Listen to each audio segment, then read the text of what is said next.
Berperilaku seakan-akan. Sahabat, saya punya pertanyaan untuk Anda jawab. Apakah Anda tidak menyukai pekerjaan Anda saat ini? Apakah Anda ingin berhenti, tetapi takut di pekerjaan yang baru nanti Anda akan mendapatkan hal yang kurang lebih sama? Saya sering mendengar orang mengajukan pertanyaan seputar itu. Saya ingin sekali resign. Bagaimana cara mempercepat agar saya bisa segera berhenti? Mungkin tak banyak yang tahu bahwa cara terbaik untuk tidak berlama-lama berada dalam situasi negatif seperti itu adalah dengan berfokus pada semua hal positif tentangnya. Jika Anda dapat menemukan sesuatu untuk dihargai, meskipun hanya gaji rutin yang tidak seberapa dan bahkan tidak bisa mencukupi semua kebutuhan dan keinginan Anda, niscaya Anda akan mulai merasa lebih baik. Saat Anda merasa dalam keadaan yang lebih baik itulah, maka akan lebih mudah untuk melihat hal lain yang berharga dari pekerjaan Anda. Bagaimana jika Anda tidak dapat menemukan satu aspek positif pun dari pekerjaan Anda saat ini? Tentunya sungguh menyedihkan. Anda akan menemukan hal yang kurang lebih sama di tempat kerja lain.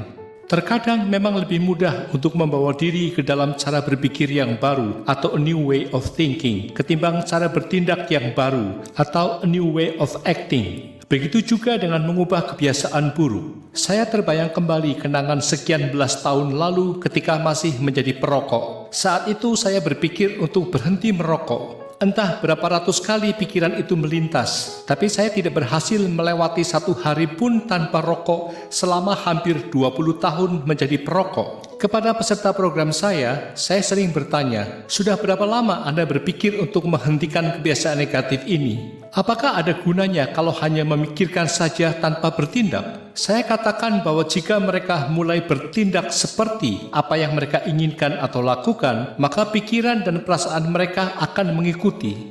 Lalu saya ceritakan pengalaman saya berhenti merokok. Dari situlah saya menjadi mengerti bahwa pada saat itu saya bisa berhenti merokok dengan cara berperilaku seperti bukan perokok. Nah, tentu Anda bertanya, sikap non-perokok itu bagaimana sih?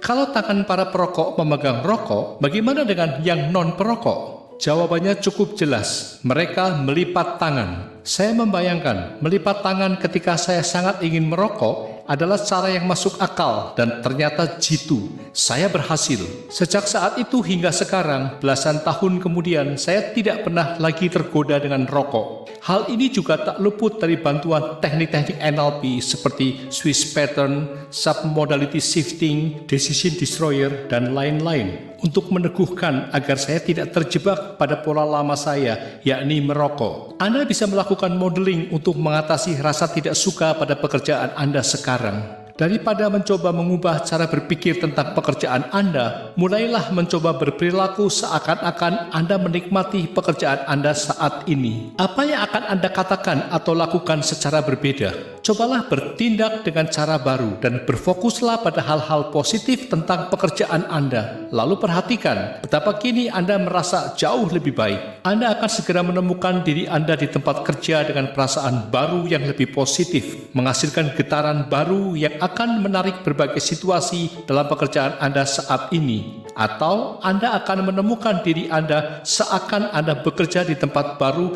yang terasa menyenangkan. Siapa tahu Anda mungkin akan mencintai pekerjaan Anda saat ini.